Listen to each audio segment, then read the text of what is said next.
Capítulo 14. El señor Chan. Después de abandonar el amasario, no me quedaba otra alternativa que regresar. El doctor Huang había dicho que 5 días. Ya llevamos 16 días ausentes y él tenía a su esposa y a sus niños en el hogar. Yo no podía seguir adelante sola en una región tan desolada y deshabitada, por lo que regresamos a Tianzui, dando testimonio a todos los que nos encontrábamos en el camino. De ahí me las ingenié para regresar a Fengxian y poder contar a los estudiantes cuán maravillosamente había contestado Dios sus oraciones. Pasado cierto tiempo me vi obligada a ir a un pueblo del cual no sabía nada. Todo lo que tenía era una bata raída que me habían regalado y me sentía completamente desilusionada y perpleja. ¿Por qué Dios me había mandado a esa extraña ciudad sin dinero? Era una ciudad enorme y había muchísimos estudiantes. ¿Qué iba yo a hacer ahí? Un doctor chino y su esposa me recibieron en su hogar y me trataron con mucha bondad. Estaba yo sentada en un cuarto de la casa cuando me di cuenta de que 2 hombres a mis espaldas charlaban sobre cierto lugar en la ciudad donde había personas que jamás habían escuchado acerca del Señor Jesucristo. Olvidando por completo las buenas costumbres, interrumpí su conversación. Señores, ciertamente ustedes se equivocan. Hay iglesias por toda la ciudad, hay reuniones donde quiera, hay centenares de cristianos. Señora, usted debe ser forastera en nuestra ciudad. Estoy aquí desde hace 2 días. Estábamos hablando de la prisión. ¿Hay una prisión aquí? Cierto. La segunda y más grande prisión en China está aquí, y nadie jamás ha estado ahí para hablar de Cristo a esos miserables presos. Seguí hablando con ellos, pero nadie demostró interés en particular. Después de todo el trabajo entre los prisioneros, nada tenía que ver conmigo. Yo siempre había predicado en las aldeas y en los pueblos, ese era mi trabajo. Durante los siguientes días no tuve paz. Dios me había dicho claramente que, quisiera o no, debía preocuparme por aquellos hombres que se encontraban en la prisión. Cada uno de ellos poseía un alma por la que Cristo había muerto y yo había venido a la China a proclamarlo donde Dios me lo indicara. Al finalizar la semana solicité una entrevista con el gobernador. Él fue excesivamente cortés, pero tenía un aire de condescendencia que me puso muy nerviosa. ¿Qué puedo hacer por usted, señora?, preguntó al tiempo que me miraba con cierta indiferencia. ¿Me permitiría usted entrar a su cárcel para predicar sobre Cristo a sus prisioneros? ¿Tiene deseos de entrar a la propia cárcel? Sí. ¿Y qué se propone hacer si le permito hablar a los hombres? Me propongo cambiar su prisión.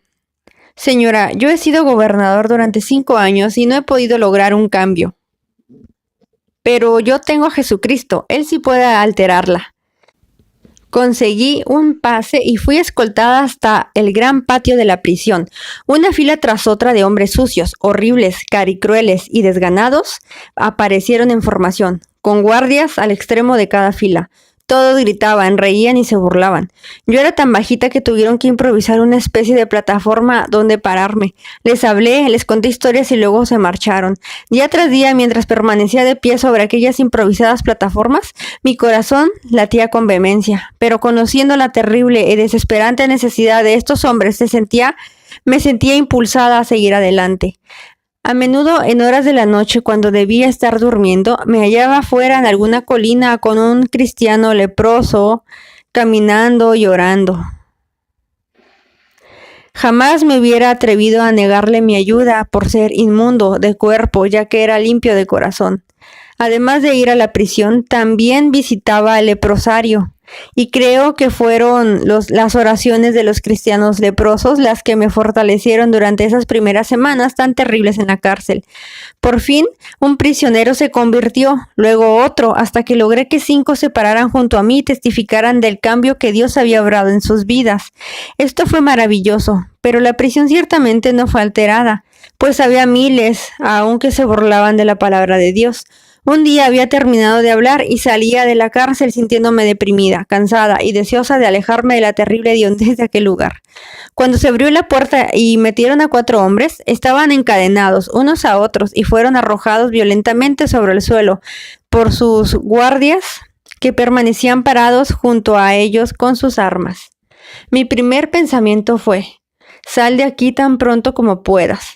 Me apresuré hacia la puerta cuando escuché una voz en mi interior que me decía: Gladys Aylward, yo entregué mi vida por ti y también por la de ellos. Me volví hacia el guardia y le dije: ¿me permite usted hablar a estos hombres? En tono brusco y con un lenguaje descortés, el guardia rehusó. Caminé pausadamente por el corredor, oré y luego supliqué nuevamente. Esta vez recibí una maldición como respuesta, y el guardia gritó: «Echen fuera a esa mujer inoportuna».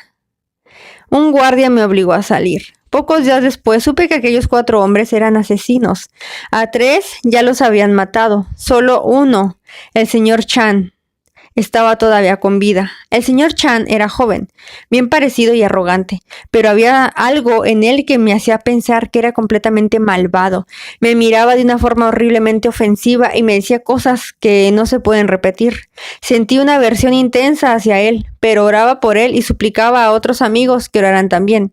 Un día traté de hablarle, pero me respondió con una maldición y me escupió a la cara. Y en ese momento estuve cerca de sentir odio por él. Al cabo de unos meses, ya habían otras personas ayudándome en la cárcel. Otros presos se convirtieron y teníamos 40 en una clase preparándose para el bautismo. Con todo, la bendición aún no se derramaba abundantemente en la prisión a un nivel tal que pudiéramos notar un cambio considerable, pero en el leprosario oraban intensamente, incesantemente. Un día después de que terminé de hablar, los hombres formados en filas regresaban a sus celdas.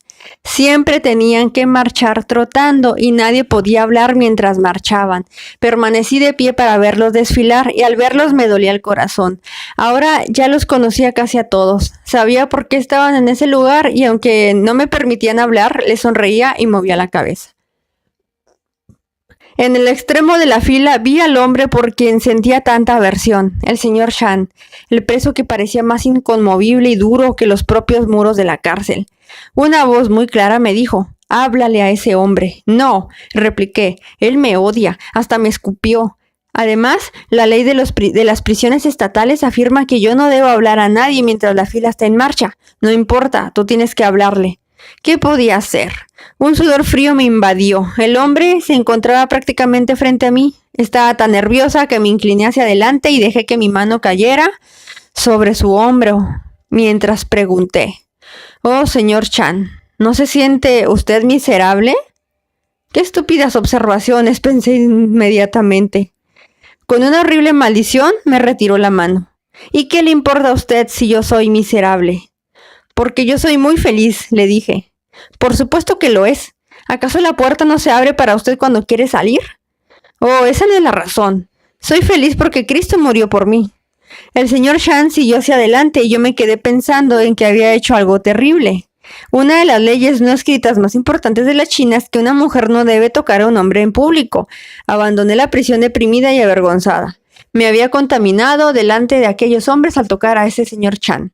El señor Chan siguió la línea de marcha y se sentó sobre una piedra en un patio del interior, con su cabeza inclinada sobre sus manos. Momentos después, Du Cor, el primer hombre que se convirtió en la prisión, vio que estaba sentado allí.